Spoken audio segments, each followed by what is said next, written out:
हम नहीं जानते कि महोबा का युद्ध किसने जीता, हम नहीं जानते कि महोबा का युद्ध कौन हारा, हम नहीं जानते कि युद्ध के जीतने के बाद में किसको प्रशासक नियुक्त किया गया।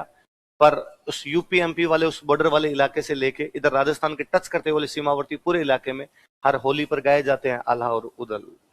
हमने उन दो सेनापतियों को शताब्दियों तक याद रख लिया है। कौन से दो सेनापति थे? हम यहां तक मानते हैं कि आल्हा और उदल उस युद्ध में मरे नहीं थे, वो वहां से लुप्त ही हो गए थे, गायब भी हो गए थे। वो अमर है, आज भी जिंदा है।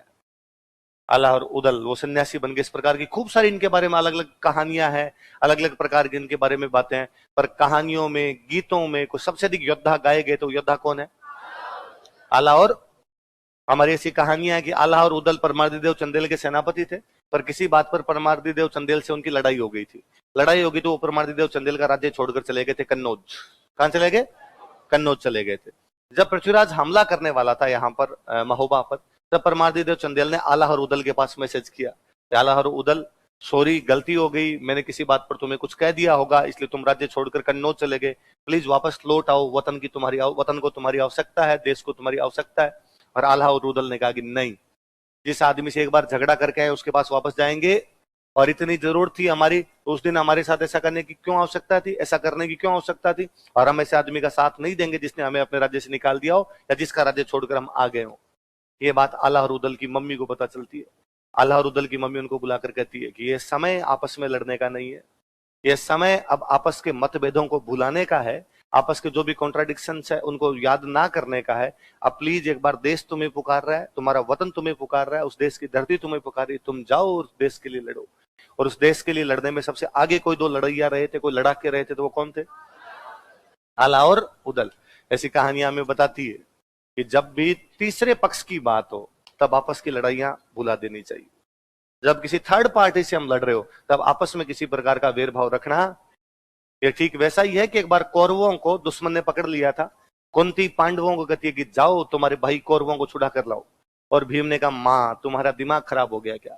ये कौरव डेली षड्यंत्र रचते हैं कि पांडवों को कैसे मार दिया जाए, कभी जलाना चाहते हैं, कभी जहर देना चाहते हैं, कभी हाथियों के पैरों तले कुचलवाना चाहते हैं, और तुम आज कहती हो कि कौरवों को छुड़ा कर लाओ। अच्छा है दुश्मन मार दे, पापा कटे, अपनी लड़ाई तो बंद हो। कुंती ने कहा ना बेटे भीम, जब तुम आपस में लड़ते हो तो ये 100 है, तुम 500, लेकिन कोई थर्ड पार्टी लड़ती है तुम 105 हो। तुम कितने हो? कोई थर्ड पार्टी तुम्हारे आपस के मतभेदों का फायदा उठानी। तो ये कहानियां, आल्हा उदल की कहानियां, पांडवों कौरवों की कहानियां सिखाती है कि जब भी देश की बात हो तब आपस में लड़ना, तब यूनिटी है। हम आपस में लड़ेंगे, खूब लड़ेंगे, भाइयों भाइयों के बीच में लड़ाई हुई थी, जब लड़ाई खत्म हो जाएगी तब झंडे पकड़ पकड़ के लड़ेंगे, कोई बात नहीं एक दूसरे से लड़ाई के अंदर। पर एक बार जब किसी तीसरे से बात चल रही है तब इस प्रकार की बातें होनी। पर मुझे लगता है हम कहानियों से कहां सीखते हैं, हम पुरानी घटनाओं से कहां सीखते हैं। हम कहते हैं इतिहास इसलिए पढ़ना चाहिए ताकि हम सीख सके, इतिहास इसलिए पढ़ना चाहिए कि पीछे जो गलतियां भी वो गलतियां ना करें, और पीछे जो अच्छी बातें जिनको अडॉप्ट कर सके। मेरे को याद है पाकिस्तान वाली जब सर्जिकल स्ट्राइक हुई थी तो अपने नवजोत सिद्धू का बयान था, नवजोत सिंह सिद्धू है, नवजोत सिंह सिद्धू का बयान था। मतलब वो सर्जिकल स्ट्राइक जो हुई थी अपने वाली एयर स्ट्राइक, जो एयर स्ट्राइक हुई थी, सर्जिकल स्ट्राइक ने जो एयर स्ट्राइक हुई थी, हमने एयर स्ट्राइक की, हमने किसी को नहीं बताया। चुपचाप 2-1 बजे के आसपास अंबाला से हमारे जहाज उड़े, फाइटर प्लेन उड़े, वहां पे जाके जो करना था उनको किया, 4 बजे आके सो गए, खत्म। 2 घंटे में हमें जो अभियान करना था हमारा कर कुरा दिया। हम शांत, हमने किसी को कानों कान खबर नहीं दी, ना देश में ना बाहर के हमने कुछ ऐसा किया है। 7 बजे के आसपास पाकिस्तान के एक मंत्री ने ट्वीट किया, पाकिस्तान वालों ने ट्वीट किया, और पाकिस्तान वालों ने उनका मार दिया। हमारी सीमा में घुस के और वो लोग ऐसे बम डाल के चले गए। पाकिस्तान को ये लगा कि दुनिया की सहानुभूति आएगी, भाई ऐसे कैसे कर सकता है भारत, किसी देश की बाउंड्री में घुस के और कैसे मार सकता है? तुम देश की किसी दूसरे देश की बाउंड्री में 200 किलोमीटर अंदर घुस के बम कैसे डाल सकते हो? ये अंतरराष्ट्रीय सीमाओं का उल्लंघन है, अतिक्रमण है, वायलेशन है, और भारत को इसकी सजा मिलेगी। पाकिस्तान को लगा पूरी दुनिया भारत के खिलाफ हो जाएगी, पर दुनिया दुनिया है जी, दुनिया पितल दी है। पूरी दुनिया ने पाकिस्तान के मजे ले लिए कि जब भारत तुम्हारे 200 किलोमीटर अंदर आके बम डाल रहा था तो तुम कर क्या रहे थे, मतलब तुम्हें पता ही नहीं चला। तो पाकिस्तान वाले बापड़े भोले हैं, अरे भोले लोग लगते हैं वो, बापड़े एक ब्लंडर और कर गए। उन्होंने एक ट्वीट और किया कि अंधेरा था इसलिए हमें पता नहीं चले कि उनके प्लेन आ रहे हैं। लोगों ने कहा रे आंख से नहीं देखने होते, रडार होती है, रडार है। और रडार कैच करती है आगे से क्या आ रहा है क्या नहीं रहा। हाँ, ये बात अलग है कि तुम्हारे पास रडार चाइनीज है इसलिए बंद हो गई होगी। तो मतलब वो था कि अब पूरी दुनिया पाकिस्तान के मजे ले, और अब उधर पाकिस्तान को लगा बेइज्जती हो रही है। तो वो इमरान खान का भाषण सुनिए आपको, मतलब मैंने उससे ज्यादा रोता हुआ भाषण नहीं सुना किसी आदमी। इमरान खान इमरान खान प्रधानमंत्री है, वो पाकिस्तान की संसद में खड़ा होकर भाषण दे रहा है। वो कह रहा है भारत ने ये लड़ाई शुरू कर दी है, लेकिन हम भारत से डरने वाले नहीं है। हम दो रास्ते हैं हमारे पास, या तो बहादुर शाह जफर की तरह सरेंडर कर दें, या टीपू सुल्तान की तरह लड़ते हुए मारे जाए। मगर दोनों में हारोगे तो तुम ही, भले बहादुर शाह जफर की तरह सरेंडर करो और भले टीपू सुल्तान की तरह लड़ते हुए, मतलब ये तो तुमने मान ही लिया कि जीतेंगे तो। और हम दुनिया को बताना चाहते हैं कि दुनिया वालों, भारत ने लड़ाई शुरू की है, लेकिन अब हम भी भारत से डरेंगे नहीं, हम भी भारत से लड़ेंगे। और भारत के पास यदि परमाणु है तो हमारे पास भी परमाणु है। और दुनिया वालों प्लीज भारत से बचा लो हमें।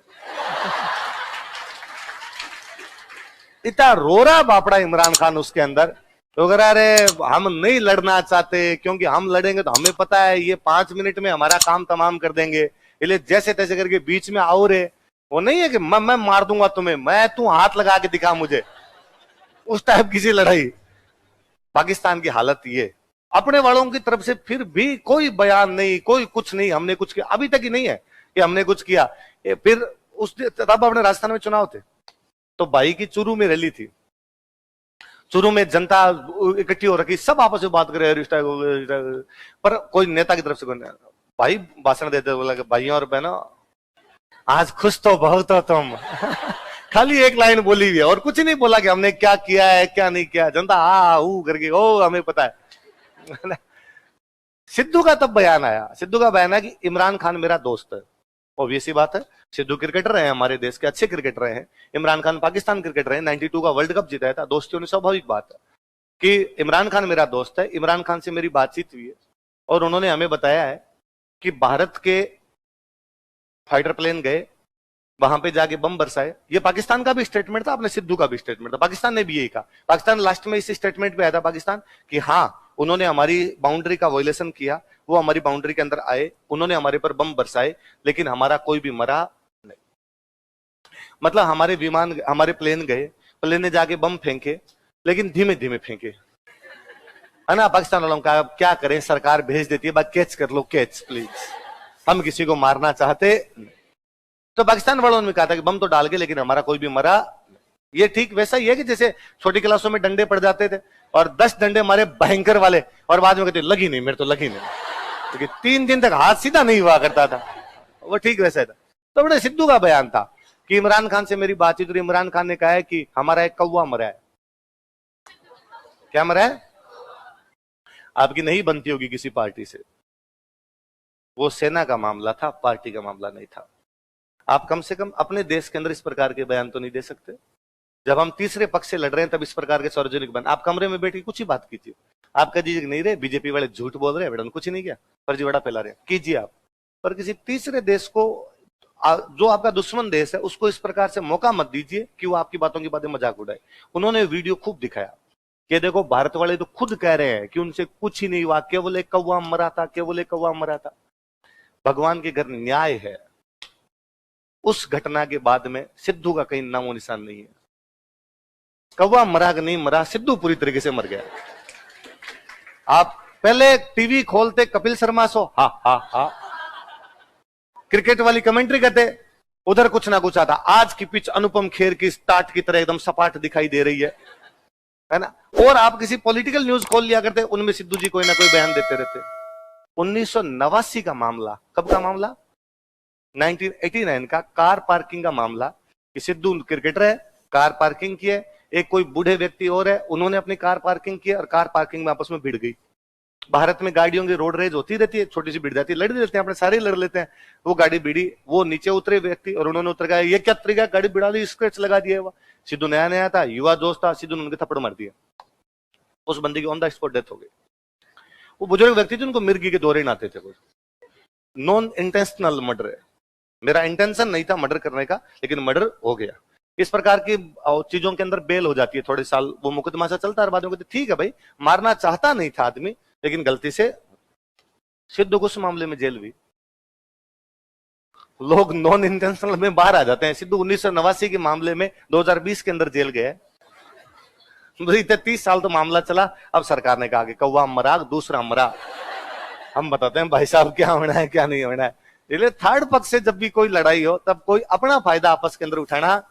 एक बात और मुझे इससे हमेशा अच्छी लगती है कि आप नोटिस कीजिए, हम नहीं जानते कि अलाउद्दीन खिलजी ने जब चित्तौड़ पर कब्जा किया था तब अलाउद्दीन खिलजी की तरफ से अच्छे कौन कौन लड़े थे, पर हम ये जानते हैं कि गोरा और बादल उसके अंदर लड़े थे, हारे। पर हम हारे हुए लोगों को जानते हैं, उनके नाम थे क्या कहते, गोरा और। हम जेता और कुंपा को जानते हैं। किसको जानते हैं? लड़ते हुए मर गए, नहीं जीते, वो हार गए थे, लेकिन हम उनके नाम याद करते हैं, जेता और कुंपा को याद करते हैं, हम अल्लाह उदल को याद करते हैं। जब ये हारे हैं, जीता कौन है? पृथ्वीराज।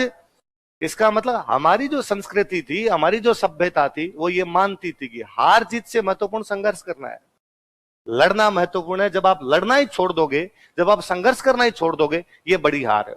जब तक आप लड़ रहे हो तब तक आपकी हार है। तब मुझे कई बार लगता है कि आजकल बच्चे मेरे पास आते हैं कि सर मैं 1 नंबर से फेल हो गया, माध्य नंबर से फेल हो गया प्री में, कोई बात नहीं, दोबारा तैयारी करो। नहीं शायद लोग क्या कहेंगे। अरे लोग क्या कहेंगे, अपने लोग तो अप्रिशिएट करते हैं।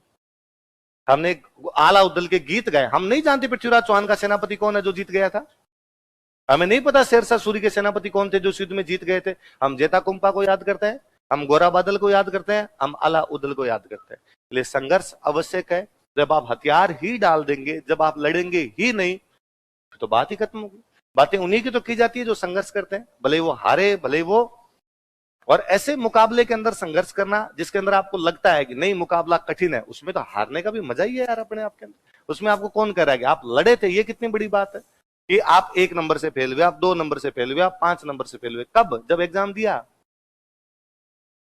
कितने ऐसे लोग हैं जो ये सोच ही नहीं पाते कि ये एग्जाम भी देना है, जिन्होंने पहले ही तो हथियार डाल रखे हैं ना, आरएस नहीं हो पाएगा, कोई दूसरे वाला देख लेते हैं। ऐसे भी तो कितने लोग हैं अपने आप में, था ना। तो अपने आप को कभी यूं अपने ये नहीं मानना कि भाई लोग ऐसा कहते हैं, हमारे लोग कभी ऐसा नहीं कहते। हमारे लोगों ने उन लोगों को ज्यादा अप्रिशिएट किया जो भले हार गए थे, लेकिन उन्होंने क्या किया था, लड़े थे। याद रहेगी बात। तो कौन सेनापति, दोनों के नाम बताओ।